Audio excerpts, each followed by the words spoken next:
na ako mag-i-school pag mag-i-5 na ako. Doon na rin kay kuya. Pwede ba si mami? Pwede ba si mami mag-office na lang ulit?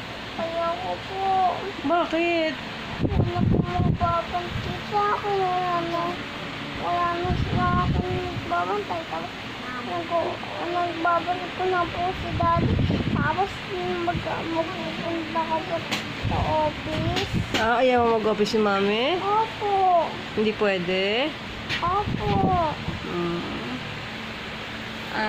Pwede ba akong kumuha na kagaya ng dati, yung yaya?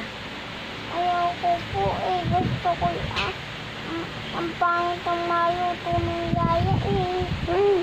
Bakit? Sino gusto mo na magluluto? Kasi mama, pagdating dati kayo ng dalawa, mas hirap yung luto yung dalawa eh.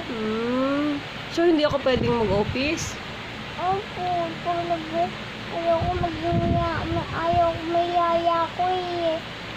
Ayaw mo. Si mami lang gusto mo. Opo. Love mo ba si mami? Opo. Si daddy, love mo si daddy? Opo.